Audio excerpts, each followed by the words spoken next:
Lock us in, load us in, pop in that 8-track, spin the tape. Here we go.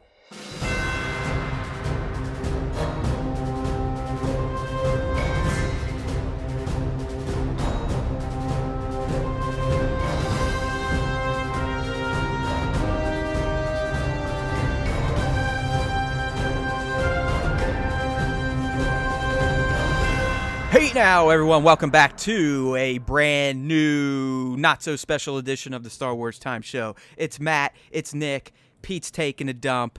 Ellie's beating up other cats. You don't know who else is going to join us. Maybe some of my special friends that only I can see. That's right. We're back for another report on the Star Wars universe. It was kind of a light week. We're recording early. We're going Thursday instead of Friday, so I do not have my rocket fuel in me.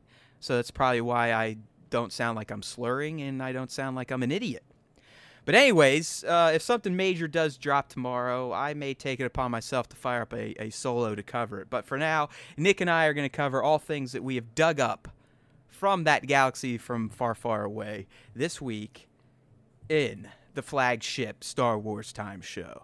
All right, dude. So as we were talking before we went live, we've been talking about Fandom for a while now to kick off the last few episodes of Star Wars Time Show after we made the jump from EB.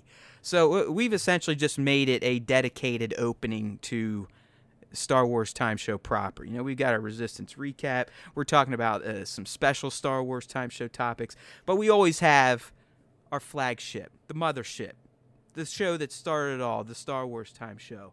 But we're going to go ahead and just add a new segment to it at the beginnings, and we're just going to call it Fandom. And Fandom can include anything from fan art to new things to collect, just things that fans would care about that aren't like newsy related speculations on movies.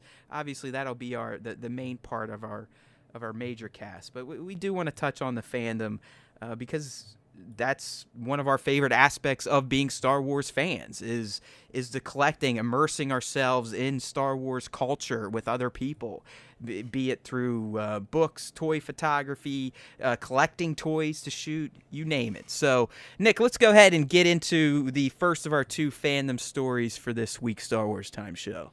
Yeah, so this is one that you dug up. You're in the toy community, and you're a pretty big... I'll say this because I'm a fan of your work, and I think there are a ton of other people who are fans of your work. You're a pretty big part of that community. And, you know, so you can find these little nuggets, I'm a minnow, but I know the right people. You do. You know, you got the connections, the contacts. You post stuff for a really, really cool, successful magazine. So, like, come on. Don't knock yourself down. But this new piece that you found here is actually pretty sweet. It's another Star Wars Black Series piece, and it's a diorama of the Smuggler's Retreat. And if you look at them, there's a bunch of different hideouts here. So you have, you know, it looks like the hideout that was on the Mos Eisley Cantina. So like if it's like an interior shot, you can kind of see a little table, a little sofa and stuff like that. And then yeah, I mean, there's a ton of there's what, 3 of them total, right? Or 2? He's offering 2 models. So what this is not an official Hasbro product. Something that I've been exposed to through the toy community, toy photography community, whatever you want to call it, is the custom wing of toy fandom and collecting. And what that is, that's people. I mean, dude, they'll make their own custom figures. They'll kit bash, basically take different figures from different lines and create figures from that. People will sculpt their own head sculpts to sell. And now a big thing that's kind of popping up in the toy photography, toy displaying arena are custom dioramas. And that's what this is. The Smuggler's Retreat diorama was just recently announced, as Nick said, on IG from the talented folks behind the Dagobah Customs account. In this bad boy, it comes in 2 models. It's meant to work with 1/12 scale figures, so that is the Star Wars Black Series. But as Nick said, what Dagobah Customs is aiming for with this playset, if you will, is it's crafted in a way that allows you, especially for toy photography, you just want to display your Star Wars toys in something fucking cool, you know, right? Instead of just lining them up on a shelf or even going to IKEA and putting them in a nice glass shelf. This is how you can line them up with some style, Nick. So what the Smuggler's Retreat allows you to do, you can recreate scenes from A New Hope from inside the cantina. I mean, they even have the little cubby hole where Han blasted Greedo. If you go for the deluxe version, you get the arched doorway. And then, as Nick said, you have the whole exterior. You can just turn around and make it look like you're in Mos Eisley. So as a toy photographer, when I saw this, Nick, I was like, holy shit. I've seen these. I've wanted one. I'm not good enough to make these. I probably could if I read directions. I don't have the time to deal with it. Plus, I mean, this guy, he's got some dude 3D printing custom parts for it. There's going to be lights in it. So if you are in the toy photography community, if you do like collecting 1/12 scale figures, in particular Star Wars Black Series, you got to check out Dagobah Customs on IG. So it's Dagobah_customs. Or you could just go to StarWarsTime.net and look for the posts in our fandom section. But these things, there's a deluxe model and a standard.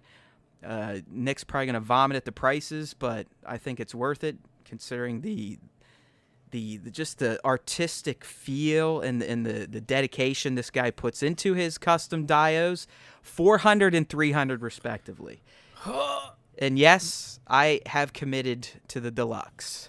Look, man, I've already sent my $100 deposit, and I'm already just sitting here going like, oh, I can do this shot now, that shot now. Ooh, I can finally, get the bounty hunters and get them on the backside. That looked great. So just an awesome item, Nick. And again, I love this community. I mean, I love the creativity that we see in the shots, the imagination, but I also love just how people like Dagobah Customs and other people on there like Old Boy Cuts, they just start creating their own stuff to enhance the hobby even further.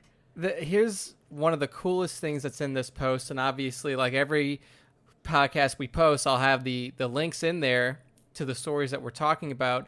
There's an Instagram post from Dagobah Customs, and it's a black and white, almost noir-looking photo, and it's of the interior of the cubby that Matt was talking about, with a Han Solo figure put in there with his leg kicked up on the table, and it looks so fucking cool. Like, just that shit. Like, I was scrolling through the post and I was looking through everything, and I got to this and I just froze on it because this thing looks incredible. Like, it's such a cool representation of Han, and like you said, it's the perfect setting for these 1/12 scale figures.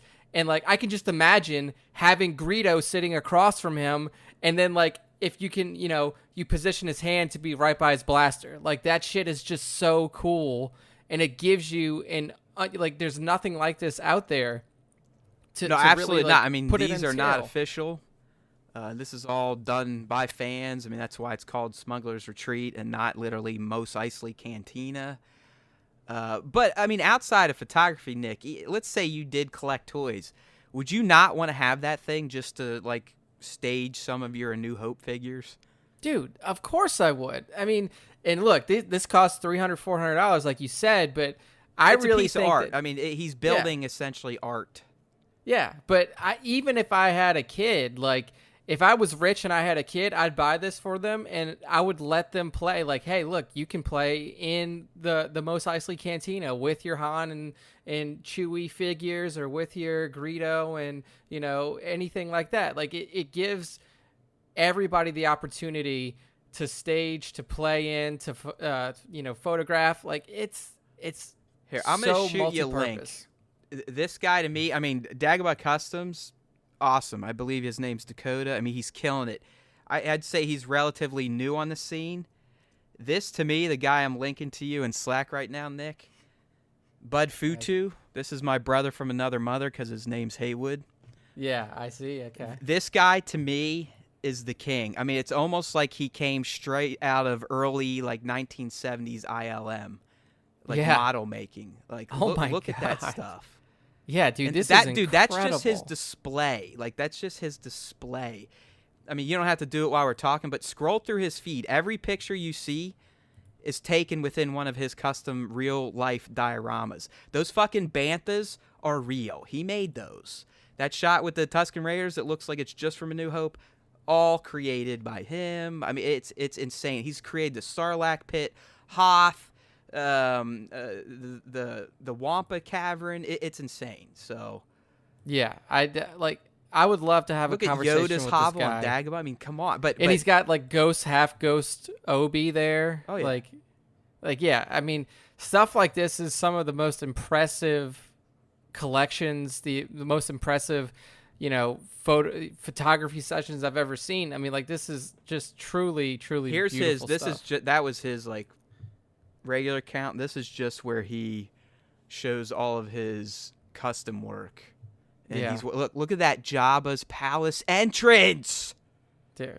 What I the mean, fuck? This is this is incredible stuff. Look And at, I mean, look also at the stuff down, like the interior of the Millennium Falcon. Look at the control board. yeah. And this is all custom made stuff. Yes. And, I mean, and he now, it was recently, I'd say within the last 6 months, he now takes commissions. So if you're someone that's into this stuff, or you just want to display your Star Wars toys in the most radical way possible, check out Budfutu, BUDFUTU on Instagram. Yeah, and dude, one of the coolest shots. I mean, I know that we have people listening who liked Rogue One, like the fourth shot on his feed is of the tank in Rogue One with a trooper in it. I mean, and the way it's staged, the lighting effects that he uses, the filter, like it looks fantastic. Like this is some legit craftsmanship here. Yeah, there's a good chance down the line, if I like the diorama I'm getting from Dagobah Customs, good chance I'll be hitting up Budfutu or Blue Harbor Studios here for a commission. Yeah. So it's just, I mean, the work that these people do, it's just nuts. I mean, you should see a Sarlacc pit. I mean, he fucking put individual teeth in it. Yeah. He's recreated the fucking trash compactor. Yeah. With all the fucking shit. It's like the same fucking shit. He somehow recreated all the trash. It's just the craftsmanship, Why isn't this the guy attention working to in detail. Hollywood? Fuck. Anyway, He should be. But like, closing out the toy segment here, if you guys want to spice up your Instagram feed, get away from the butt models and everything else, go follow some of these toy accounts. Budfutu, like Matt just mentioned. Haywood Pop is Matt's. That's your photography account. I mean, there's others. There's 1/6 Shooter out there who we featured on Star Wars. Work More or Less, BLKRS Black Series, Yeah. Swit Pics. Just check out the @Exclude Collective account on IG. Most of us work with them, and you can see some of our stuff there. But as Nick said, just check out a toy photography hashtag on IG one day. Yeah. Scroll through it for a few minutes and see what you get. Follow us. Follow Star Wars Time Show just on follow Instagram. Star We Wars Time post a Show on lot IG, because I try to select at least 2 prime Star Wars toy shots a day to share on our account. And if you are someone that listens and you do your own toy photography, tag us, Star Wars Time Show, and I'll go and look through it and definitely try to feature some shots. All right, Yeah. so we have another little item in our fandom segment here, and this also comes via a toy photographer and a very talented photoshopper who goes by the name of CamVFX on Instagram, CamVeefx. But what CamV's been doing recently, Nick, and I believe I've shared some of his other stuff, at least on our IG account, is he's been coming up with Episode 9 posters. He's been remaking the previous 8 Skywalker film posters to look like the original Star Wars poster where, Luke's kind of stylized, his chest hanging out. He's got the lightsaber up, and Leia's all sexy laying down next to him. I forget the damn artist, but I know Nick knows what I'm talking about. Ralph McQuarrie. There you go. No, I don't think he did the No. poster. Either way, it's one of the more famous-looking original Star Wars posters. Everybody knows the poster. But, I mean, he's applied that to The Force Awakens, The Last Jedi. I mean, they look awesome. Just pull up his account. But anyways, he took a stab at just creating a poster for Star Wars Episode 9. I would think, I don't know how old he is, or maybe it's a she, who knows. Either way, they're awesome. But have you ever seen the poster for Return of the Jedi, Nick, where it's just Luke holding up a lightsaber? It's just the lightsaber in frame. Let me see if I can look it up. It's vaguely familiar. So he's wearing his black suit. We're on the He's internet. not wearing anything. It's literally you just see his hands. Here it is right here. Okay, never mind. I'm thinking about a different one then. Let's So, see. anyways, this is where I'm assuming Cam may have took his vision from. Yeah. Okay. Yes. Yes. Yes. I've seen that one before. But anyways, this dude has created, in my opinion, the poster that Lucasfilm should use. Yeah. It features, I believe that's Rey, right? I mean, the fingers look kind of girly, even though she's wearing a glove on one hand. I'm not sure what that's supposed to imply. I think that based off of his hashtag, though, if you look at it, I think that he's trying to show both characters. So, Kylo and Rey. Yeah, because no, he's you got it. You got it. Yeah, he's got the Bendemption hashtag in there. Okay, well that makes it even better. Yeah. So as we're explaining here again, it's the Rey lightsaber. We can no longer call it the Skywalker family blade. Pablo Hidalgo cleared that up. So start getting angry, crazy Star Wars fans. It's Rey's lightsaber. But anyways, I think he obviously took some liberties with it, because the last time we saw this lightsaber, it was split in two.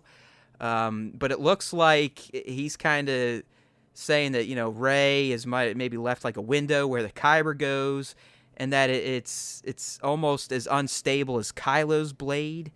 Yeah. And that was before I realized that Kylo was in it, and I was kind of thinking, that would be kind of cool to show that, the reason we were given that Kylo's blade's all fucked up is because there was really no one to teach him how to make a proper lightsaber, right? And that's why it needed the exhaust vents, and that's why it's all jagged and unstable looking. Am I correct, or am I making shit up? Yeah, so it was definitely that he was working off of ancient, diagram, and the crystal that he used was also there was something wrong with. I think it was like a broken crystal, or like pieces of a crystal, and it wasn't a fully formed. Well, also, if we go back to the new canon based on the Vader comics, there are no red crystals. They bleed. Yeah, they bleed. So that crystal was probably a different color before that. But there was some sort of deformity with it, which caused this reaction, along with I guess you would say shoddy craftsmanship. I don't know what else to say. I have a model, I have a full scale. It's bootleg as fuck. I mean, it looks like he never finished it. It's like he never put the cover on it. I mean, you're essentially looking at a raw lightsaber hilt. Yeah, there's wires that are running on the outside of the hilt. Like you said, the exhaust blades themselves are due to the fact that the energy is not distributed properly through the blade, so it needs to shoot out the sides like that. But it does, this would have a similar reaction, since we're assuming that, in this photo it shows Rey's lightsaber, and it's essentially using the same crystal that was split in half. So it's having that virulent reaction at the top. And honestly, if this was real, I'd fucking love to see a fiery blue lightsaber like that. I mean, that once and for all would make it hers. Yeah, absolutely. And that's one thing that we really, that I wanted to see is, if she does reforge the blade, then I want to see some sort of, unique qualities to it now. I want to see something that makes it distinctly hers. Is she even going to be able to use that crystal anymore? We don't know. We definitely saw that it was severed, because you could see it on both sides of the hilt when it was picked up. So does she go out and get a different color crystal? Is it a green crystal? Is it a yellow, something like that? But I want to see that would really something. Send the loonies into a tailspin. Yeah. They would go nuts. Imagine if could pink. you? Oh, that's what I was just gonna say. I mean, might as well just delete all of Star Wars fandom for the rest of the time if that happens. Exactly, they would lose their shit. But I would love it. Disney fucking pink lightsabers. Oh, they ruined it all. Yeah, there would be people getting up in the theater and leaving in the middle of it as soon as that lightsaber's ignited, and I would love it. It would eventually become a segment on Sean Hannity. Oh my god, probably. Disney makes pink lightsabers. Those damn Democrats. Yep, 100%. So anyways, this thing's fucking awesome. I hope it's real. I hope Lucasfilm and Disney hire Cam VFX so it can be real. But if his vision becomes reality, I feel like they owe money. Yeah. He almost has the level of the Force that we do, to where we can kind of will stuff to happen. Yeah. Even though we've never done it, but we like to think we do. I don't know. I think some of the ideas that we put out there in the Force, Totally. they You're right. they I was picked just them trying up. to be modest. They You're picked them right. up. I mean, pretty much we've done anything good in Star Wars is because of us. Yeah, you can thank us. You can thank us with some follows and some reviews. But check this stuff out. Check Cam VFX out on IG. You can find him through StarWarsTime.net, or as Nick said, once the cast goes live, which you'll be listening to this. So as you're listening to it, go ahead and just punch in StarWarsTime.net and look for. You could probably search Cam VFX and it'll probably come up. Yeah, for sure. But I want this. I wish it was what's the big movie poster size? Like a 40 by 24, something like that. Yeah, I don't know what it is, but give me a fucking full size of this, and I will hang it somewhere in my house. Because it's badass. But I mean, his account, her account, whatever their account is still well worth checking out because there's a lot of other great stuff on there. Definitely a master with Photoshop. Yeah, for sure. So the next piece, Matt, is more delving into the comic side of the Star Wars fandom, and you dug this up, and it's actually a pretty cool concept. It's a series of comics that's going to be giving context to the new Star Wars Galaxy's Edge addition onto Disney parks. So that's a pretty cool little concept they got going Disney on there. excels at tying all their retail ventures together somehow. I mean, they've literally created a comic series to make money off of a park that they're going to make tons of money off of. Yeah, it's the perfect way. But for I us again, crazy Star Wars fans, as you were setting up as lore masters, I'm like, okay, fine, yeah. If you want to create this outpost place, there probably should be a little bit of history to it. Yeah, exactly. Like we want to know about. I mean, the place in the park is called the Black Spire Outpost. So we're gonna learn a little bit about that place. We're gonna get to meet Doc Ondar, which is an Ithorian, and if you guys have listened to this cast before, or if you dig into your Star Wars races, then you know that an Ithorian is the flat-faced hammerhead kind of looking. Yeah. So we get to meet this guy who is an antiquities dealer on the outpost, and what would be even more next level is if you go there and there's just a dude who's always dressed as an Ithorian at the park. I mean, there's either going to be a dude or a full-on animatronic puppet that looks like a real Doc Ondar. Yeah, I kind of like the name too, Doc Ondar. Yeah, it's solid. It's good stuff. Man. Look at his little deal. It's almost like he's a guardian from Destiny. He's got a little ghost with him. It does, yeah. I was gonna say, that almost does look like a ghost. Yeah, it's floating right next to him and stuff. I mean, there's so much cool Cade stuff. 6 in disguise. Yeah, maybe it is Cade 6, R.I.P. Nathan Fillion, and then eventually Nolan North. But the guy, this character, he just looks so cool. He's got like a gray beard. I don't know if I've ever seen an Ithorian with a beard. First off, he's got like a gray straggly beard at the end of his head and like cool looking cane. But anyway, like the stories that we're going to learn about here kind of span the entire galaxy, right, Matt? The entire timeline of the Star Wars universe. Well, I read it as it was going to be more First Order time period. Okay. Oh yeah, and then it says there features some stories about Han and Chewie many years ago with one feature. Yeah, okay. But still... Yeah, so I believe the comics are going to be set in the post-original trilogy timeline, but it sounds like through flashbacks or him recounting a tale, we're going to get that Han and Chewie story or maybe some other historical stuff. But, I hope everyone realizes that these theme parks are being built for the Disney Star Wars stuff, right?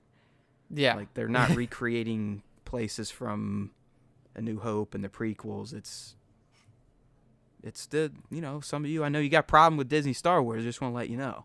Yeah, like one of the primary rides that's going to release or open with the parks is called Rise of the Resistance. And that's what you go through. You go through, right. A First Order, storyline. You're in with the Resistance. You're infiltrating the First Order. Was that you that sent me that article? But like that ride takes like 28 minutes. Yeah, it's like a... I don't want to say it's like a movie, but if you've ever at least to what I can pull from it, if you've ever ridden the Ellen DeGeneres Universe of Energy ride at Walt Disney World in Florida, it's probably very similar to that. What the fuck is that? So what it essentially does is it starts and what type off, of drugs do they give you to get on it? dude, that little ride is actually pretty cool. So anyway, like it's like half movie and then half like track ride. So you're watching this big ass movie screen at first, and it's her and Bill Nye are the two stars of it. And then you sit down in these like movie theater style of seating, and then it takes you through this on-track ride where you get to see dinosaurs and all this different shit. Like, it essentially takes you back in time to the era of the dinosaurs to learn about fossil fuels for some reason. Like, it's pretty interesting. Right, yeah. And like, yeah, but it seems like this ride's going to be similar to that. With a 28-minute long ride time, it's definitely going to be one of the slow-moving, on-track kind of, theater type of experiences. You do know I've never been to Disney, right? Ever. I just can't, like... 38 years old, never been. Parents... I've been... Well, I used to go... It was my dad boycotted it, but... I used to go to Disney every year. I used to go to Disney for like 5 or 6 years. From when I was 10 to 16, we went every year, and then we switched it to every 2 years. And I will be going to Disney this year in December to go see Galaxy's Edge shortly after it opens. So I'm excited to be there. Are you going to do it up, or are you just going to stroll through and go home? No, dude, I'm hitting everything that I can and start. Like, I'm going to live in Galaxy's Edge. No, I want to stay in the hotel that looks like a Star Destroyer or whatever it is, and yeah. I mean, I'm planning. It's probably going to be about $10,000 trip for family. I think that particular hotel is already, or I don't know if they started booking it yet, or it was already. It's probably booked for 2 or 3 years. Yeah, it's probably already booked. But so I'm probably not going to be staying there, but I'm staying on Disney grounds. And I have like the unlimited pass where I can go to the parks as much as I want. Like, it's not like, oh, I only get to go here one day. Like, I can go back whenever I want to. So, and there's just so much content. Like, I told you this a while ago, Matt, when they first announced that Galaxy's Edge was being built. Like, this is the new Mecca. This is the new yearly, you would trip. Think so. Yeah, this is where all Star Wars fans have to go. If you can't go often, then it's that one-time thing that you have to do, whether it be in Disney World in Florida or Disneyland. Shit, man, I still want to just check out like Star Tours. Oh man, Star Tours, dude! Like you've already missed the days, years of it. Star I know. Tours. That's what I mean. Yeah. I mean, dude, I literally have not been to Disney. I've never seen the castle in person. Nothing. We may go in March. Yeah. Just because my sister's down there and whatever, and we'll just kind of roll Charlie through and see how she does, but never been there. I can't ever say I really had a dying passion or desire to go. I do now. I can tell you that. And once the Edge thing. is open, I mean, as Nick said, it could be a every couple type of year pilgrimage. Yeah. And here's the thing now. Like, now that Disney owns Star Wars, they've gone all in terms of the building of Galaxy's Edge, but even before that, like the shows that they put on that were dedicated to Star Wars in Walt Disney World in the Hollywood Studios Park, they had full shows in the middle of the day where First Order troopers are marching down the street. They have giant fireworks shows dedicated to Star Wars. I mean, I sent you pictures when I was there last time of like the shops, like the exclusive stuff that are in the shops. In Disney. Like, they still do all that. I mean, that's why I'm entertaining going down in March, just to check like that low level shit out. Yeah, and just for Charlie, like, she's a massive fan of Star Wars already. She'll notice the characters walking around. Like, there's people dressed up as Darth Vader. There's people dressed up as Luke and Boba better not Fett. be old Luke, or she's gonna be pissed as fuck. Yeah, they'll definitely have some young Luke in there. Old Luke still does not jive with her. I think we've watched TLJ 2 or 3 times now. Definitely not her favorite. It's a long ass movie. I mean, it is. That's damn near 2 hours 45 minutes. Yeah, that is a long watch for somebody her age. Just not feeling old Luke. But here's the thing too, like, they have even obscure characters, like they have Aura Singh walking around in like somebody dressed up as Aura She would nail Singh. that. She actually just got. Someone gave her the Star Wars visual encyclopedia that lists picture of the character, detailed bio, and her and mom read that every night. Oh, dude, then that would be like a dream for her. Like she would love it. Yeah. And you add on top of that they bring in these Star Wars actors and actresses to sit down and have conversations with them. Like they close off a particular area of the park and they gather people up and they essentially interview these people. Like I saw one with Billy D. Williams. This was probably 7 years ago or so. Oh, Billy D. I can't wait to see that motherfucker in 9. I know, it's going to be so good. I think I'm almost more excited to see Billy D than how they use Leia. Yeah. Carrie, I mean. Because like we kind of have an idea of how they have to use her in some way. She's wearing a good old Resistance mechanic outfit the entire time. Exactly. So we got an idea. Like we have no fucking idea what's going to be going down with Billy. Like this is completely the motherfuckers on those hammer strength machines throwing up some poundage. Yeah, he's getting swole, people. Like Billy, Colt 45. He may hand to hand fight Kylo. If anything, I hope he does his 2-finger salute, like gotcha, like that. Hey, oh yeah, you know what we're talking about. You got it. Oh man, that's all right. So, anyways, if you want to get prepped for Star Wars Galaxy of Edge, like really prepped, like you want to know about some of the characters, structures, and little lands you'll be walking through, stay tuned for the Star Wars Galaxy of Edge comic book miniseries, which is going to kick off in April, I believe. Yeah, it's a Marvel run, right? So you can get it with all the other. Yep. If you have your subscription to Marvel Comics, like you're gonna get it for free, like I should have, but I'm an asshole and I don't have it. I'm working on bringing on a Star Wars comics guy. Yeah, I'm working on it. He you might have heard his name before. It's Kung Fu Treachery. He is my personal Star Wars Galaxy of Heroes Sherpa. He's my guru. He's brought me along and has taught me all the ropes about that. I mean, honestly, he knows so much about that game. I was like, dude, how the fuck are you not internet famous from this game and like all the knowledge you have? It just, he doesn't get into it. I mean, he spends, we have our hobby time, right, Nick? We do our podcasts. I spend time running websites, toy pictures.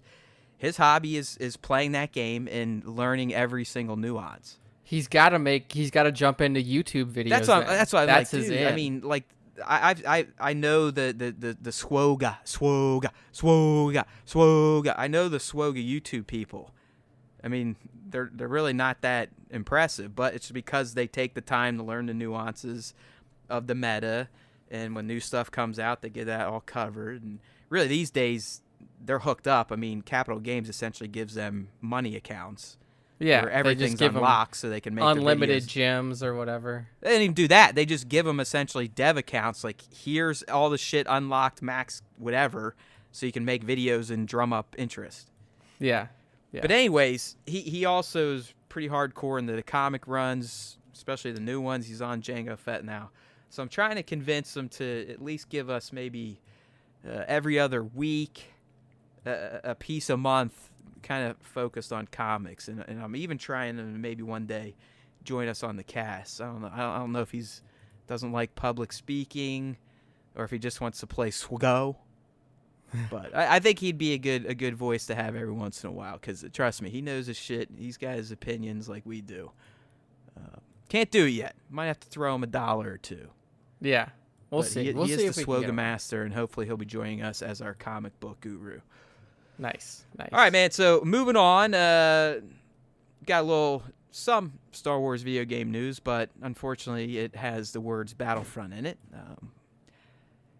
We got game got a little bit of an update today, right, Nick?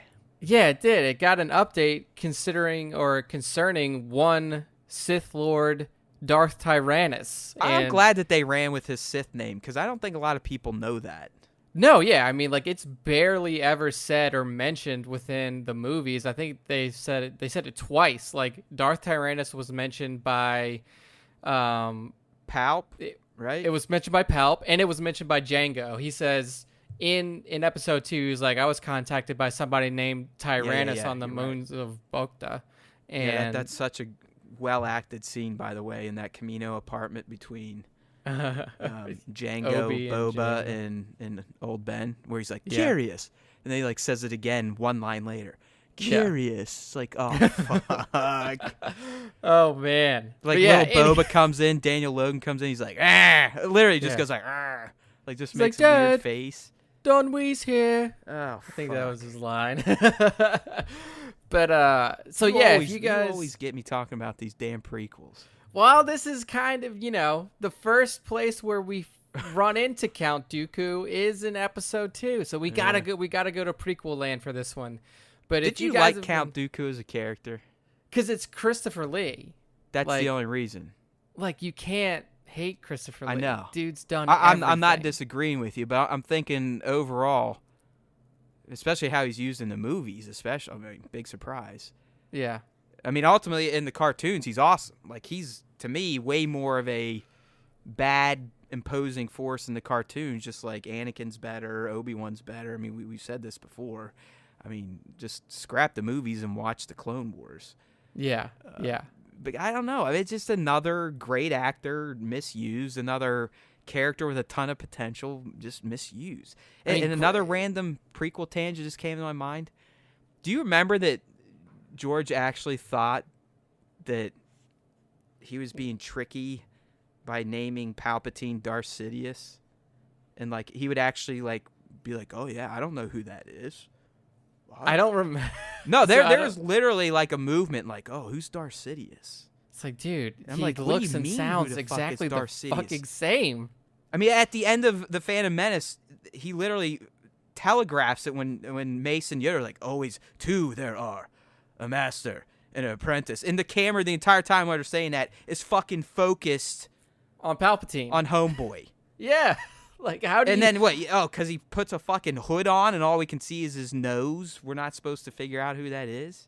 Yeah, I mean, come on. That's the how most did telegraph shit ever. Also, if you've seen the OT, it's kind of... all right. Anyway, if you've been playing Battlefront terrible 2... too. Sidious. Like, it's just like, oh, he's insidious. I'll call him Sidious. And then I'll also call one Sifo-Dyas. What the fuck, Nick? I mean, come on. All right, let's go. Anyways, As you can tell, Matt the is... Darth Tyrannus update went live in Battlefront 2 today, right, Nick? Yeah, so it's live now, and that means Count Dooku is playable. And But not for all of you... Sifo-Dyas.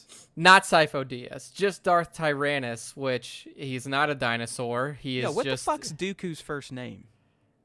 Oh, God, that's a good question. Internet machine, tell me. Yeah, let's Hey, look it Google. up. What's Count Dooku's first name? Count Dooku's first name. On the website starwars.wikia.com, they say, turning from the light he once served as a Jedi, Dooku joined the dark side of the Force and became the Can you hear apprentice this? of Darth Sidious, Yep. the Dark Lord of the Sith, taking on the name Darth Tyrannus and reclaiming his title as the Count of Sereno. To read more, look for the link in your Google Home app. There you go. Well, Google gave us some information about it, but he doesn't he's have the- a first he's name. the Count of Serrano. Sereno, yeah, but he doesn't have a first name. Is that I'm for real? looking- Hold on. We let's go. We gotta figure this out. Okay, yeah. So Dooku is listed as his only name, his only non-Sith name on Star Wars Wiki. And if we go to Count of Sereno and look at that, Count of Sereno was a title held by Dooku of the House Dooku as Count of the planet Sereno. Yeah. No, I mean even on the official StarWars.com databank, he's motherfucking hit. So his first name is legitimately Count. Yeah. God. Which was the... He didn't think any of this shit out, man. Like, you could at least backfill a first name. Like, you could go into... He gave fucking Palpatine a first name. Sheev. Like, we've A talked about it many fantastic times first before. name. Yeah, solid first name. I don't think so, but whatever. Oh, you know, well. anyway, it looks like... Another big wah for the prequel. Yeah, it looks like George just didn't think he needed a first name. Count is enough. If he's a Count, you don't need a first name because Count is a badass title. Yeah. And then there you go. You are right Tyrannus about that. I Dooku. would like to be a Count. I know, right? It's way better than like Duke or something. Is a Like Count bigger than a Duke? I have no idea. Let's I don't come on, know all where- this where's our British England? royalty Where's shit. our England fans? I know we're popular in Denmark. Don't they have a monarchy or something? Yeah, so if you know any type of lordship structure and you know whether a count is higher Is Count than a greater duke, than Duke? yeah, let us know on our Twitter, Facebook, But Instagram. they're all lords, right? If you're a Duke, I think they're you're all still a lord. nobility. Like yeah, they're all nobility. Not I love that nobility. humans were so dumb back then that if you were like wealthy and had power, you called yourself a lord. Yeah, you're like Our lord. You're essentially calling yourself almost like godlike. without even really having any direct power over people. You just had a lot of money and you could somehow tell people what to do and they just listen You're to the lord. you. And it just even better, the kings and queens would be like, "Yeah, you guys are dumb and uneducated. I'm a direct descendant of God. Actually, I am God." And Yeah. people would be like, "All right, well, he lives in a fucking castle." Okay. One thing that we know is that he was the leader and the lord of the Sith and of the Confederacy, Count Dooku, that is. The separatists. Yeah, the Separatists. The Confederacy. Confederacy of Independent Systems, Yep. CIS. The Also CIS. There you a go. technical school. So if you've been playing Battlefront 2 and you've been looking forward to these new prequel DLC drops, not even really DLC, it's free. It's all Yeah, free. it's just a straight title up or kind of an update yeah, to exactly. the game. I mean, it also added a lot of the content that came down with the Obi-Wan Kenobi update. It now added that map, the Heroes Geonosis versus map, to a lot villains. of the other game modes. Yeah, exactly. So a lot of stuff in this update. Heroes versus villains on Geonosis. How many people you think play this still? I mean, what do you think its active player base is? I don't know You because think it's 1 million? Over 1 million? no, I don't think so. Really? I mean, I guess it could be. It's a cross-console title because, if it was PC only or if it was only on Xbox or PlayStation, then it could be a little lower. But, I mean, it's got to have enough. They've been putting out content like this for Right. this game like crazy. I mean, just recently we've written about the Obi-Wan Kenobi edition, the prequel Obi-Wan Kenobi, the edition of General Grievous. Now we have Count Dooku here. There's a lot of these prequel characters coming in, and I have to say, if you go on StarWarsTime.net and you look at the article for this, watch the video that's included, and it looks like one thing that this game has and will always have is stunning visuals. Oh, without doubt. It's DICE. I just can't be it's bothered Frostbite. with the multiplayer gameplay. I don't like it. Yeah, I'm not a huge fan I just of get it my either. fucking teeth kicked in nonstop. Yeah, if I, spawn, die, spawn, die, spawn, die, spawn, die. Yeah, it's so frustrating when you just everybody else gets to play cool players because they go on a score streak. Yeah, and I'm I stuck can't with even stay generic alive for 10 bozo. minutes. Yeah, I'm stuck with fucking Rebel Soldier number 3 or Stormtrooper number 7. Scarif Pathfinder. Yeah, but if you are good at the game and you're good enough to be able to get on a score streak, you can play Count Dooku in Battlefront 2 in Heroes versus Villains or in the regular game modes. And I gotta say, one, the character model looks exactly like Christopher Lee. It's scary how much this face and this body model looks like Christopher Lee. It's insane. And then also you get to use his signature curved lightsaber, and you get to see, mess around with his lightning ability and stuff like that. So it's really cool to see this character, who was played by a legendary actor in Hollywood. Christopher Lee can almost not be described or compared to anybody else in Hollywood just based off of the amount of shit that he's done. I mean, he's done hundreds of movies in some major roles that will never die. I mean, he's also Saruman in Peter Jackson's Lord of the Rings trilogy. Yeah, he's and those are just recent things. I mean, I believe he's the original Dracula. I mean, he did a lot of monster movies when he was younger. Yeah, he was Dracula. He was Sherlock Holmes. He was Sherlock's brother. I can't fucking remember it now. Skippy Holmes. Yeah, if we don't know gonna names, kill we'll me. make them up. Yeah, he was Sherlock Holmes' brother, Morlin, or something like that. And then he was Skip. also like go down the list. There used to be a meme, and I had it, and it listed out all of his famous roles that he played. But yeah, Count Dooku, Saruman, Sherlock Holmes' brother, Sherlock Holmes' father too. He played all of the different Sherlock Holmes characters. I mean, the guy is a legend in Hollywood. It's unfortunate that he passed away in 2015, but he was also like, what people don't realize too is that when he was filming Star Wars, he was in his 90s, I believe. Like he was. I was old honestly as worried he fuck. would die. Yeah, And it's also why some of the sword fights look a little wonky. yeah, like the episode 3 sword fight on the CIS cruiser where he's defending the captured Emperor Palpatine against Anakin and Obi-Wan. Like that was a body double that they just CGI'd his face onto, which is why it looks better than the fight between Mace and Palpatine at the end, because in that fight they just zoomed in on those two guys' faces and let them move around weird. Yeah, basically just do-si-do and do Ring Around the Rosie. Yeah, but no. For that fight, they actually took a body double in and then put Christopher Lee's face over him, which is why it looks at least well choreographed. It still looks wonky as hell. It's like it is a little this guy weird. basically can't move. Yeah, it's like It's also really like when Yoda fucking stumbles in with a cane and he's like, "Okay, I just shot up some fucking Jedi heroin. Here we go." Yeah, He's at least like I could suspend my disbelief way more with the Yoda thing. Yeah, of 'cause course. he's a fully He's a CGI fucking character. puppet little green thing that's like Yeah. 10 inches tall. When 92-year-old Christopher Lee started spinning and like throwing people around, I was like, okay, this is a little bit much, but I'll do my best with it. I'll tell you what though, I love that fucking curved lightsaber Oh hilt. man, it's It's probably one of the best hilts in Star Wars. Oh yeah, just the elegance of it, like you said, the curve, and it's like it's so detailed, and there's so much cool design put into it. It's got like even that hook up at the top. Yeah, I was gonna say, yeah, that's what I was gonna point out. Like even up towards the emitter, like there's this hook that comes off of it that rides the side of the blade as it emits. I mean, it's really fucking cool. I try not to be a lightsaber collector. I only have 2 right now. One of them is Kylo's, one of them's a custom, but it becomes difficult to not buy these blades sometimes, especially from the high end shops like I mean, if I didn't Forum have and stuff like that. my severe toy issue, I would own a ton of hilts.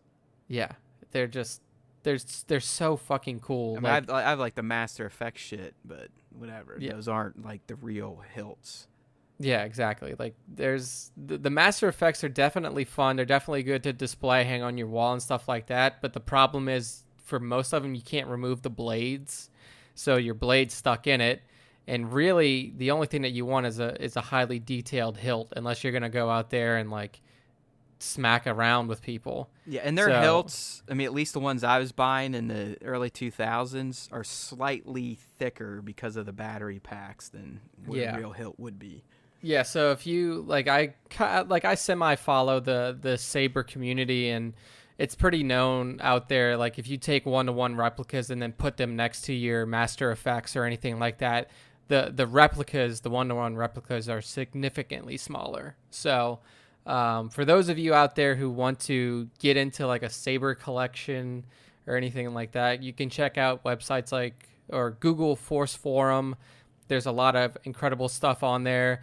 Solo's Hold is another top tier designer. And then if you're looking for more budget stuff, but it's still good quality, you can go to ultrasabers.com. There's a lot of good stuff on there too. So yeah, Dooku now available in Battlefront 2 for those of you out there still playing it, and for those of you who are interested in getting into it. It's pretty cheap now. I think you can pick up a copy for like $20 for any of the systems, PS4, Xbox One, or PC. And all of this content is free. So make sure to go pick it up. Moving on to, I guess this would be the end of our fandom section, and now moving into some ad hoc news, and then ultimately towards the end, our episode 9 section. We're going to talk a little bit about Star Wars Celebration 2019, people. And this week we got some pretty big news. We got the announcement of the featured guests, and we also got the official Star Wars Celebration poster. So Matt, do you want to introduce our guests to us? Yes, we got a few big names in here. I believe there's probably still going to be other guests. I mean, we still haven't seen the likes of Hamill or Billy D. I can almost guarantee they're going to be there in some capacity, at least for the main Episode 9 panel that is guaranteed going to go down, and Nick and I guaranteed won't get in. Yep. But we got some good names coming up there with the biggest one, the one I would love to see, meet, or listen to, and that's J.J. Abrams himself. He's bringing his boy Greggy Grunberg, Snap Wexley. Dave Chapman, Ian McElhaney, Ori Shoshan, Paul Casey, and of course, everyone's favorite Wookiee, as Rito would say, or Rio. Wookiee. Sorry, I'm having one of those moments where a word sounds really weird to you and you just want to say it over and over. You just keep saying it, yeah. Wookiee. Junis will be there. Junis Suetamo, who is the new Chewbacca actor, will be there as well. I think that's really cool. And, Junis probably doesn't get as much love as some of these other actors do because he is in the suit all the time. And I think that there are just people out there that don't know who he is or that Peter Mayhew is not the one doing it anymore. But in the description on the post on StarWarsTime.net, I kind of break down, when he became Chewbacca, which was a part-time gig for him at first in TFA, because if you watch TFA, the scenes where Chewbacca is not active, if he's just sitting down, that's still Peter Mayhew in the suit. And then in the scenes where he's running around doing stuff like at Maz's castle when the fighting's going on, that's all Junis. And then he took over full-time duties in TLJ and then obviously again in Solo. And he will continue to be Chewbacca moving forward in Episode 9. And if he shows up in any other movies. Yeah, I'd say he's pretty much found his gig in life. I mean, outside of probably doing other roles where they need really tall people, I mean, he is Chewbacca. And Nick mentioned Solo. If you own it, check out, there's a featurette about him and how his take on Chewie and what he does to prepare. It's great. I mean, seeing him like dive around, do the physical stuff as Chewie, or just even as a very tall motherfucker. It's good to watch. So yeah, I think he'll be an interesting listen.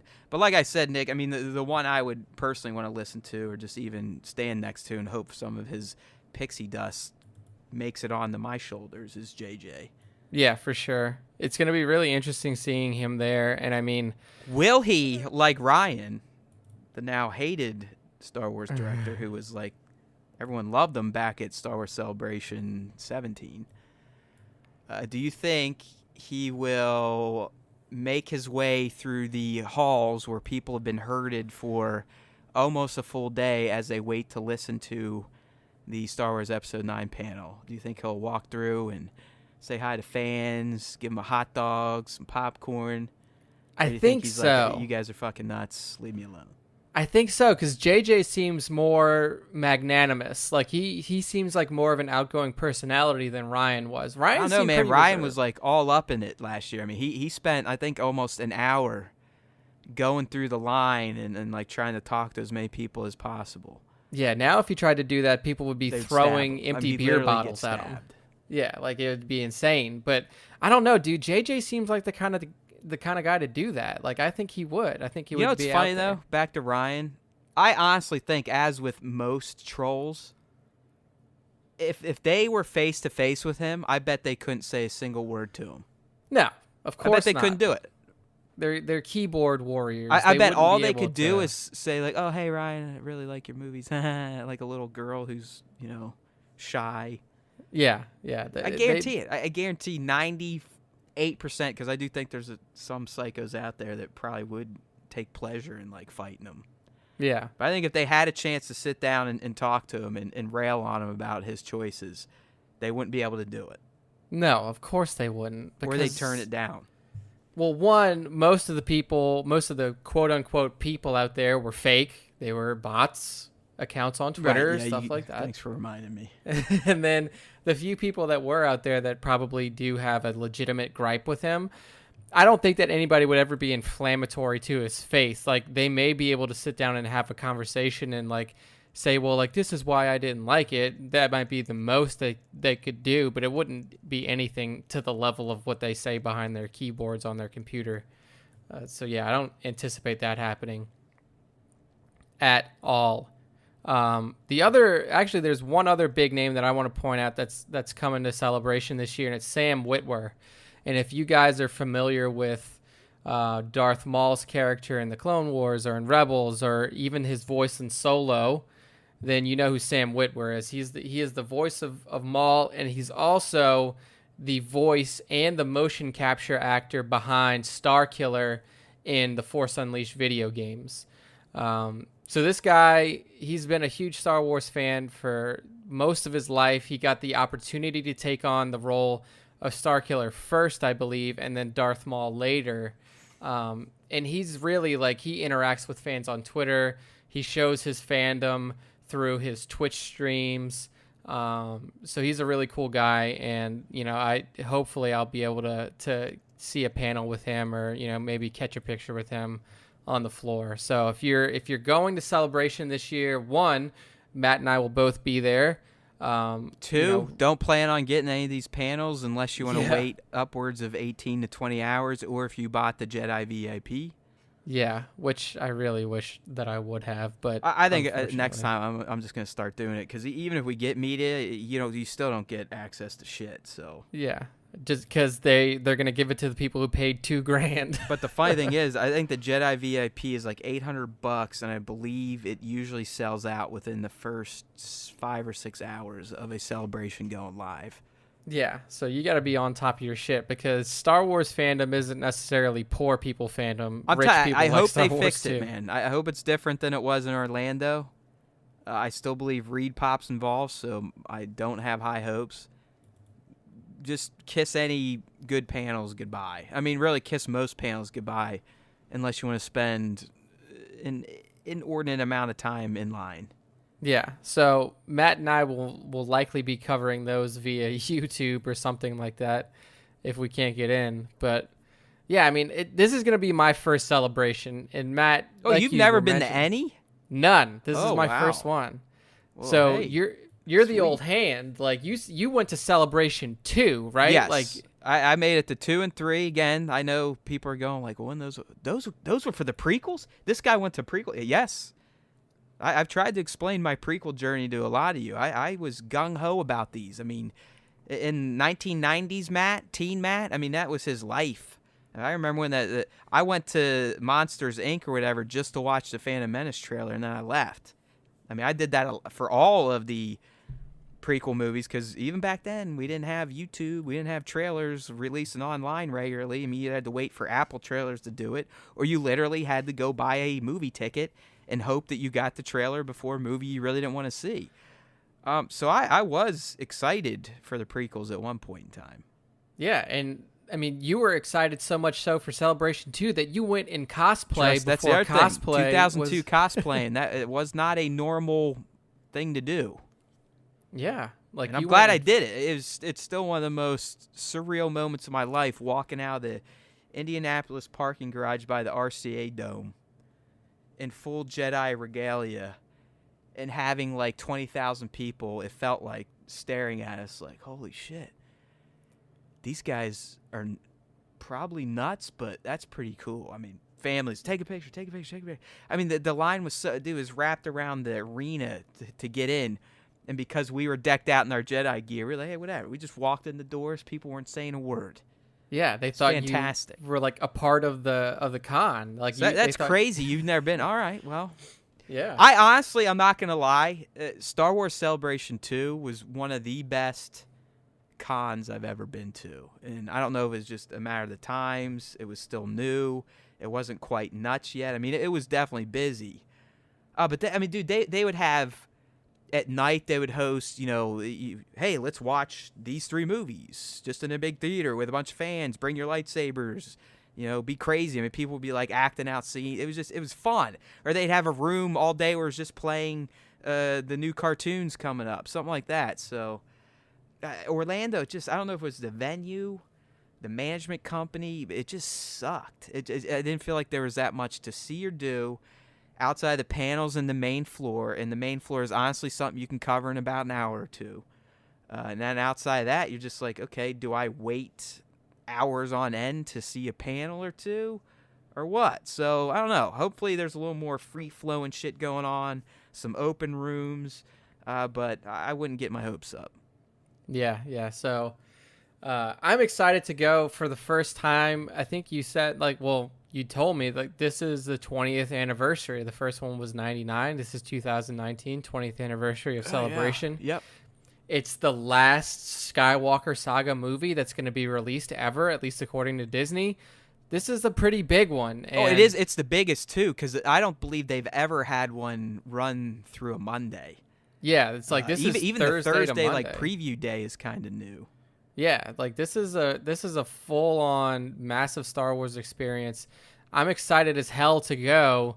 I mean, just to see, even if we don't get into the panels, just to see some of the stuff on the floor, just to be around and maybe catch a glimpse of, Junus or JJ or Sam or any of the other, featured guests that we mentioned, Greg Grunberg, Greg Proops, Dave Chapman, all the rest of them, just to see these people, maybe catch, a picture with one of them. And then also just to experience the fandom in a way that I haven't really been able to before. That's what I'm most excited for you, is just to be immersed in a building full of another 20, 30,000 Star Wars nuts.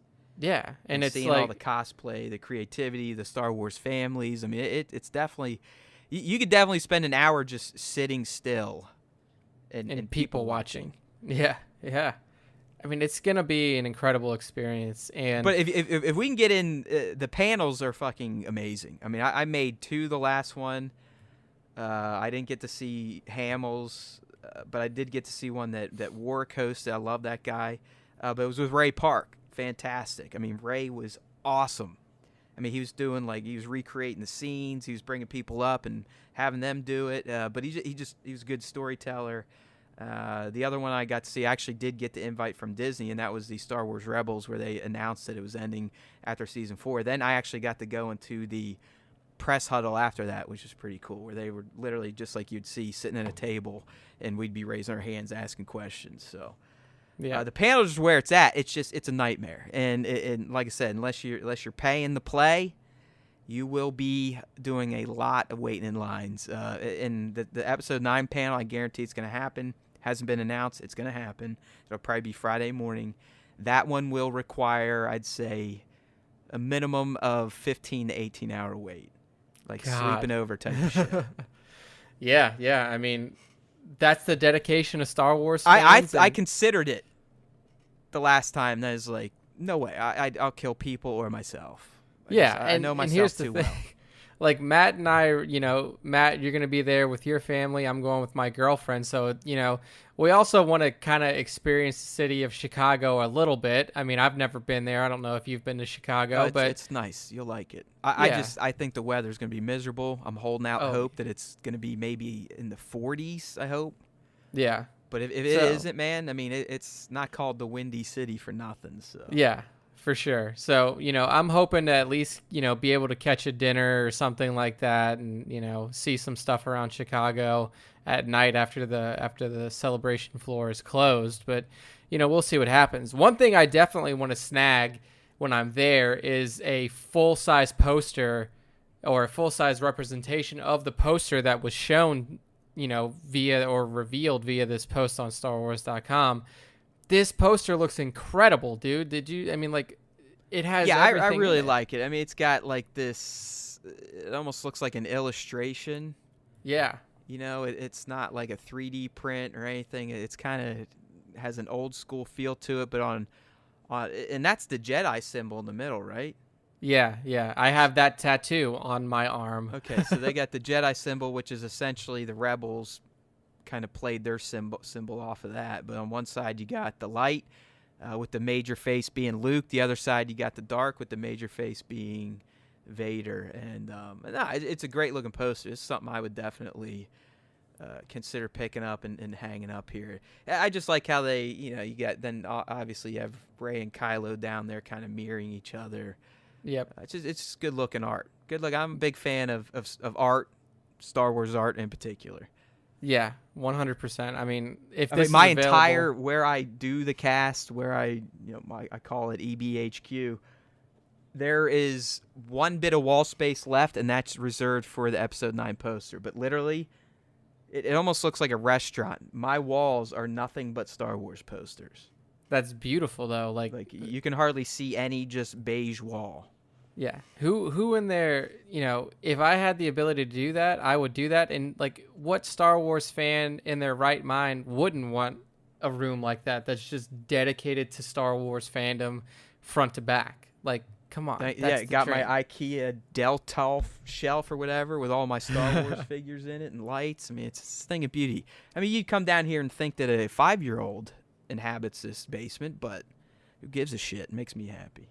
Exactly. And that's all right, that man. matters. Let's round it home with our only Episode 9 morsel of the week, and who knows if it's even a morsel, if it's just the master himself being a Joker. And obviously, we're talking about Mr. Mark Hamill. Yeah, who played the Joker and who also plays Luke Skywalker. Yeah, see, I'm pretty clever with my words sometimes, people. Yeah, that was well played. Well played. But Mark, as we've said many times before on this podcast, is a master of the social media space. He's a master of words.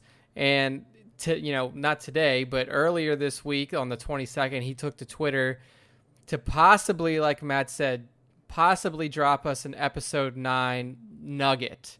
And what this was based on is the fact that Adam Driver, his cohort, his relative in the Force, a.k.a. Kylo Ren, he got an Oscar nomination for his role in The Black Klansman, and he says, "Congratulations, Adam, on your well-deserved Oscar nomination.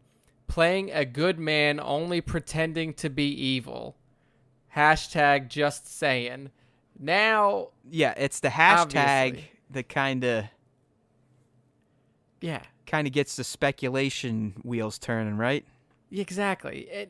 Like, everybody knows Mark. Mark's dropped some legitimate information on Twitter before. He's dropped some stuff, and he did it in a very sneaky way. And people are wondering now, is this another one of those instances? Is this an instance of Hamill coming out and saying, like, hey, maybe there's a little bit here for you Star Wars fans? And we've talked about this before on the podcast. Kylo's role is this guy, is a redemption in his future? Is it something that we may see in Episode 9? Is he gonna die? Is he gonna live? And Mark is definitely playing games with us here with this tweet. Yeah. So, I mean, when obviously I keep my eye to the ground. I mean, I'm someone that's been living on the web for almost 9 years in the pop culture space, trying to dig up little web gems, little nuggets to share with you other geeks and nerds out there. So when this first came through, I mean, I got Hamill. He's in my Hootsuite feed. So when this came up, I read it. I'm like, yeah, you could definitely interpret this as a wink wink about Ben Solo. But is it? Or is it just Mark being a clever wordsmith social media share? So Nick, when you first read it, I mean, obviously I kind of spoiled it for you the way I framed it in the article. What did you think from it? I mean, do you think I was off base running that piece, or do you kind of pick up on Mark's little wink wink? No, I mean, of course, anything I look at from Mark Hamill, I'm looking at through the lens of a Star Wars fan. So it doesn't matter what it is. It could be a political tweet. It could be a tweet about something completely not relevant to Star Wars. But I always look at it through the lens of a Star Wars fanatic. And when I read this, that was the first thing that I thought. I was like, oh, look, like, he's giving us a hint. Is this a hint? Is he giving us something? Is he giving the Star Wars fans a piece of information about Kylo that we just don't know yet? So I don't think you were off base at all. Well, we kind of do know. I mean, if you think about TFA especially, and even in TLJ, I mean, I haven't been a huge fan of having to rewatch the 8 Skywalker Star Wars movies over and over and over for the past 2 months. But what it has done is really kind of opened me up to just some of the dialogue in TFA and TLJ, and how if you actually were listening and paying attention, a lot of stuff that fans are so upset about was explained. I mean, Kylo in TFA literally is so conflicted with trying to become evil that he sits down and has a powwow with his dead grandfather's melted helmet.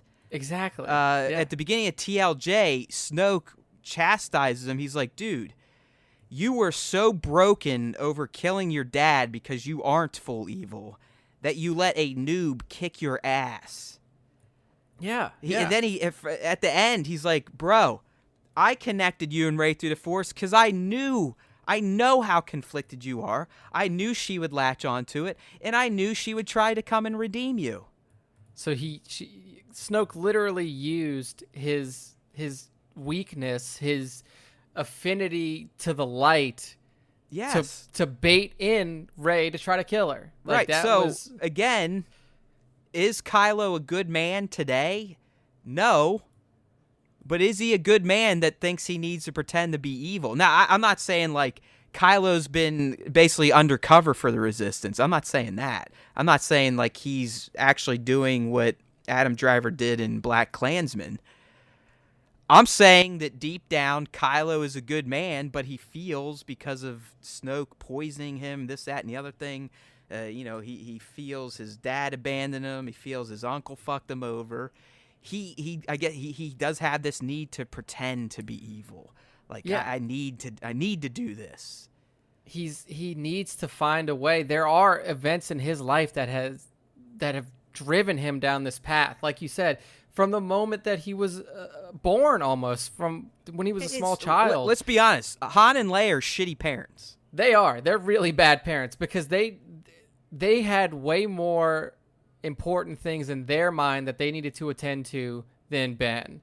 And I mean, Leia explains it in TFA, talking to Han when they reunite briefly at the Resistance headquarters. Like, she says that he had been manipulated by Snoke from a young age.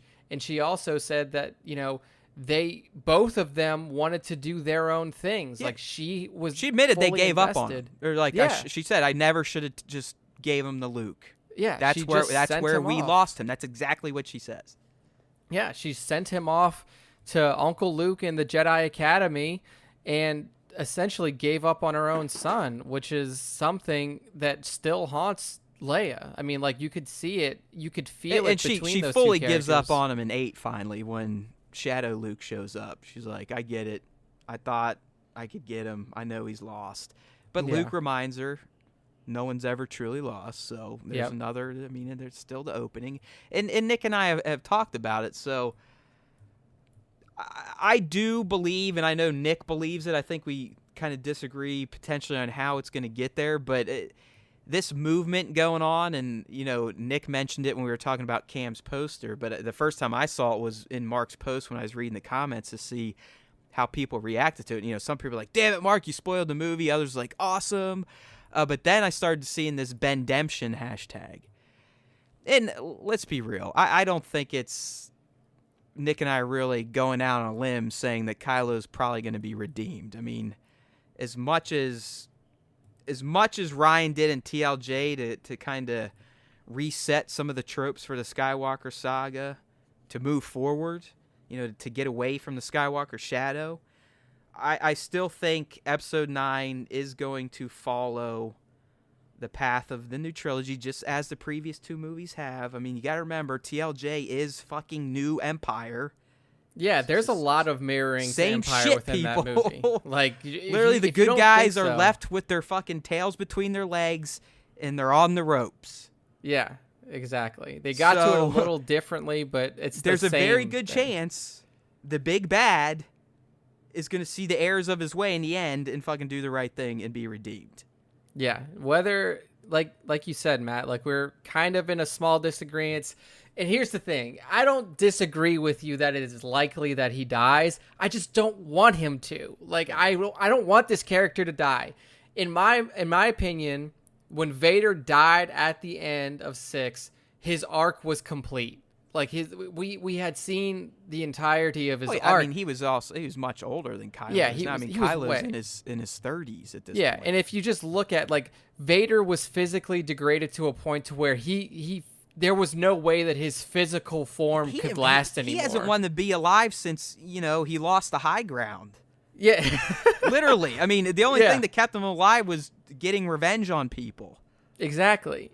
Whereas I think with Ben, there's so much left for his character. Like, his story doesn't need to end there. If there is a redemption moment for him, there's so much more for him to do. I mean, I guess it depends on the events of Episode 9 and exactly how it breaks out. We've talked about it, right? We've talked about how this can go down. I believe narratively, a good narrative at least, the only way Kylo can be redeemed and live is if it happens within the first hour 15 of Episode 9, and they figure out that Hux has been a mole, essentially helping the Resistance kind of get caught up and back and maybe getting some victories against the First Order, only to undermine Kylo and then eventually rain hell on the Resistance. So, we talked about, that's how it could work without him dying. Maybe Kylo sees that Hux played him and he's going to kill Leia, or he kills Leia. And that's what wakes Kylo up. Otherwise, narratively, I just don't know how he survives being redeemed and it making that much sense. Yeah, I agree with you that if they try to save the redemption moment for the end, like if him and Rey are just fighting and she talks him into being good, I'm just like, what? Yeah, if that's how it wraps, like similar to how Vader, was redeemed at the very end of Return, then it would be poor storytelling, because essentially what you're doing is you're setting up a third act for a character and not following up on it. So if he's redeemed at the end and he lives and we're led to believe that he does something else, then we want to see that. So I agree that they need to do it correctly. But they surprise us all and the Yuuzhan Vong come in at the end and it's like a fucking cliffhanger and they're like, surprise bitches, this is what fucking DB and David are working on. 10, 11, 12, here we go. And then people are like, fuck you, Disney, we hate you, we're not going to go and boycott the movies. Dude, if Yuuzhan Vong come in Episode 9, I'd lose my shit right there. I doubt that happened, but I think you understand what I'm saying. I think the only way Kylo just kind of says, all right, I'm going to stop trying to annihilate the Resistance, is if a bigger threat comes in, or he's threatened, or his mother is taken from him. Because, as we said, he still has light in him. I mean, look, again, TLJ, he could not do it. Yeah, he couldn't. I mean, he didn't prevent his wingman from doing it, but he could not do it himself. I also don't think that, he knew he was so focused on that moment that he didn't even realize the ships were coming over. No, not at all. He was lost. I mean, it was a well-shot scene. You could tell he was deeply conflicted emotionally. Yeah. And he ultimately decides, trigger fingers off. Yeah. And you can see it as the proton bomb or torpedoes come by, he almost wakes up from the little trance he was in.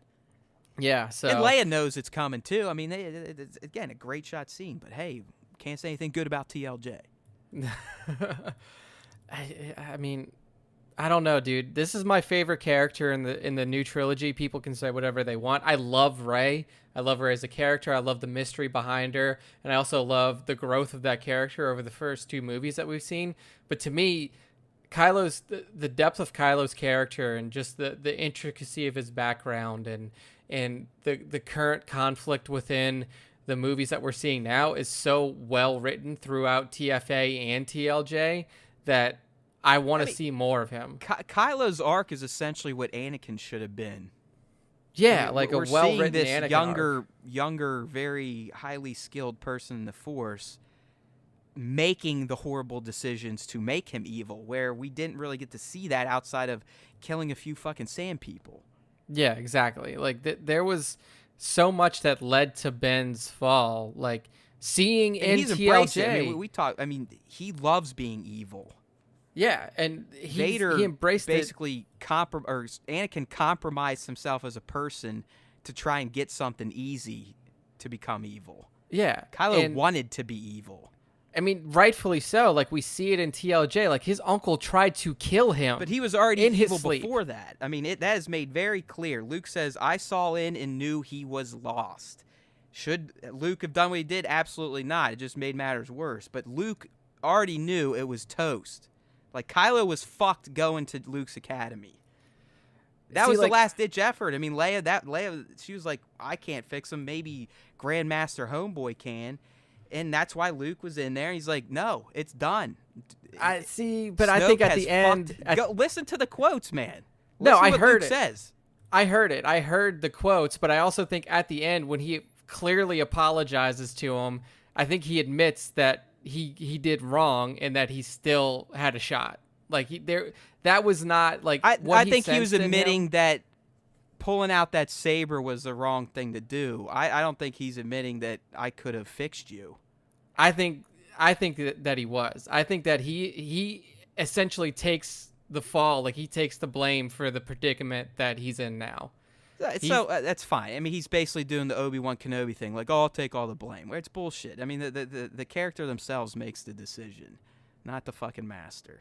I don't know, the situations that he was in, like the decisions that he was led to were based off of the actions of the people around him. Like, you can't, like, if, like you said earlier, like if Leia doesn't just give him away to Luke, does that change Kylo's fate? Does that change Ben's fate enough to where he doesn't? Snoke was already in his head even before that.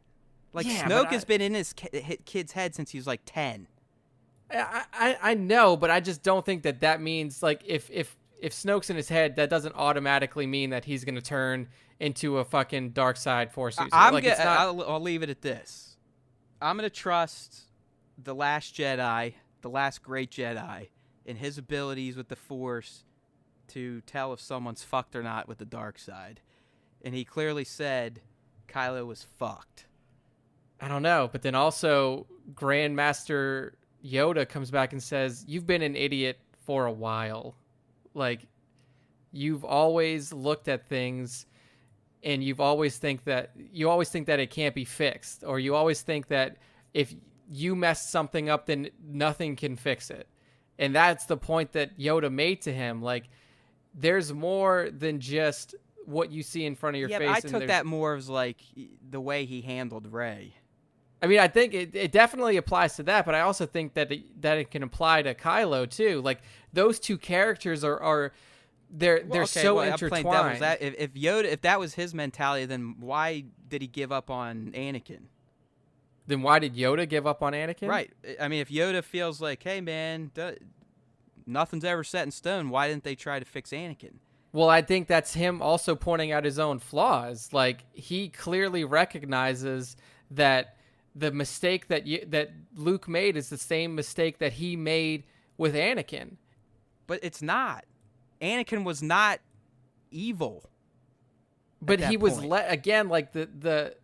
letting Sidious kind of tell him what he wanted to hear. Yeah, but Sidious was not like in his head like dark side, dark side, dark side. They didn't even know he was dark side until the last second. Well, now with the comic reveal, we knew that this kid was essentially going to be a Sith Lord no matter what. Like, he was conceived by a Sith Lord. By the dark side of the Force. Wasn't. I mean, he didn't know he would be a Sith Lord. I mean, and I still don't like that change, but he did it ultimately to fuck with the Jedi. But he wouldn't have done it to fuck with the Jedi. I mean, well, you're talking about Sidious, but I think Sidious could not have known that Anakin would have made the choice he made. All he could have known is, I need to do this and put him in these situations to hopefully get him into my way of thinking. Yeah, but it was the decisions that the Jedi Council made that led him that way too. If he was if the Jedi Council would have made him a master, if the Jedi Council would have given him all of the guidance that he needed, and he didn't feel slighted because of the events that we saw in the Clone Wars and because of the stuff that we saw in the movies to a lesser degree, I don't think it would have been that easy. Like, the fall wouldn't have come like that, or at all. Like, he felt like he had been betrayed by the Jedi, and he felt that he was being held back by them because of the decisions that he made. Why did he ultimately turn? Okay, like if we're gonna follow the movies, then yeah, he ultimately what the fuck turned else are we because gonna follow? he- We gonna he make up our felt- own canon? I'd love to. he felt like his wife was gonna be saved by, Exactly. by this power. But I That's do why think Anakin that turned to the dark side. Kylo turned to it just because he wants that fucking raw evil power, and it's the easiest way to get it, the quickest way to get it. I mean, I guess I disagree because I think that a lot of it comes down to the circumstances that he was put in because of the people around him. And if different decisions had been made, then his life would have turned out very differently. And I feel the same way about Anakin. Like Anakin's fall was heavily precipitated by the way that the Jedi Council treated him.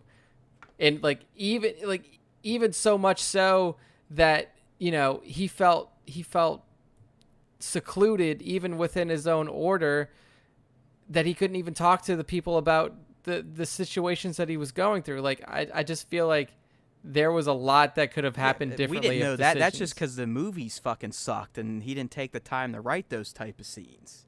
Yeah. But agree to disagree, because I do think that, like Anakin and like both of these characters, I'm the Anakin, Sith in Kylo, this partnership, so I only deal in absolutes, homeboy. You're right. That's true. But I do believe that given different circumstances around these two characters, both Anakin and Ben, that things could have gone differently. But that's it. That's all I got. But I mean, we could say that about you and me too. I mean, We could say that could. about anybody. I still It's think true. Ben Solo is a bad seed versus Anakin Skywalker. That's my fundamental argument, that Ben Solo is a more evil person than Anakin was. Anakin, I don't think, ever wanted to be evil. He did it because he got scammed and thought that he could save those he loves. You're right. Ben, from what we know, Ben did it because he wanted to. He embraced the darkness. That's a fundamental difference between those two characters. Yeah, he embraced the darkness where Anakin did it because he thought he had to. Ben did it because he wanted to. Exactly. And to me, that makes him a darker person. I agree with you on that. But I don't think that either one of them were destined. I guess you would say, like, neither one of them were destined to become a dark side force user, anything like that. Like they became the way that they are because of the decisions of the people around them. If circumstances were slightly different, if a different decision was made, then both of those characters were easily redeemable, or just don't follow that path. All right. I think one character that we could say doesn't matter where they were, that's Sheev. Sheev, to me, is one of the most evil fuckers. He is in Star blood Wars. evil. Yes. Day one, he had this plan to rule the galaxy. Yeah, and he followed it through to a T and fucking made it happen. He's not a fallen Jedi. I mean, he knew what he wanted and he went for it. Yeah, He's probably one of the best Sith of all time. Still 100%. Like, he's the only one to be able to take it through to fruition to control the galaxy. Like, even Snoke can't say that because, again, they're not Sith, right? Yeah, they're not Sith, quote unquote. I mean, I don't know. I guess they're never gonna have like a title or anything. They're like definitely that. not Sith. I don't know what we were gonna call them, but we're also trying to say they're not Jedi, even though Luke says I'm not the last Jedi. So and then the camera flashes right to Rey. Yeah, I mean, floating up a bunch of fucking rocks. Right. Let's go. Come on. Let's get real here, people. But yeah, man. I mean, this tweet, we went on a journey there, but this tweet, I don't know, man. I think Mark's playing games. I think he's playing games, but I think they're also it could maybe be playing games, but honestly, I still think it's something that's probably going to be happen. That's probably going to happen. If it doesn't, I'd be fucking shocked, and that'd probably be great. But I just have a feeling this guy is just because of how closely he's tied to Rey, and like her mission, the last one, and by the end, she shuts him out again. She realizes, he's fucking gone. Yeah. Like, I tried. Luke was right in the end. I tried to turn him. Didn't happen. I thought we did it when we were fighting, but that was basically him just using me to get more power. So fuck him. But I don't know. I still think in the end he's going to come out and save her from something. Yeah, just like Vader saved his son from I think so. certain death. I think you're right. So, All right, that wraps up our topics. we didn't think we had a lot, but as Nick and I tend to do, we turned what is it? There's like A molehill into a mountain? Something like that? It's usually a mountain into a molehill if you're talking about the other way around, but Right. we literally had a molehill worth of topics today, and we talked for an hour and a half. So thank you for your time. Oh my God! Like if you could be privy to our pre-show talks, we're like, oh man, do you think we'll go an hour? It's like in the back of my head, I'm like, what are we even talking about now? We could have one fucking thing and turn it into an hour and a half. Yeah, pretty easily. Especially if you get Nick and I talking about the merits of how evil Skywalkers can get. I know that Jesus. always seems to be the big tangent. Yeah, it's like one thing we can't just be all hunky dory on. I don't know why. Whatever. We like our bad guys, I guess. Yeah. They're so because the villains in Star Wars are so well done. Like OT Vader, fantastic. New trilogy Kylo. Slightly ruined by the prequels.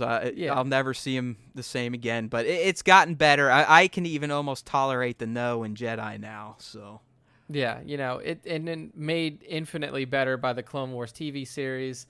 And then, I mean, I think Kylo Ren, as he's portrayed so far in this prequel trilogy, is just one of the most well-executed villains in the sci-fi. No, I do. I can't wait for Like- 9 because I want to get more like solo Kylo. Like him doing stuff on his own, going out on maybe a mission, this, that, or the other thing. Yeah, nobody's pulling his strings. Right, because really up until now, he's been an errand boy, or we've really only seen him interact with Rey or Hux. I mean, I want to see him like controlling the Knights of Ren, maybe, or divisions of the First Order. I mean, I want to see him in the Supreme Leader role. I mean, is he plopped on the throne wearing some gold threads?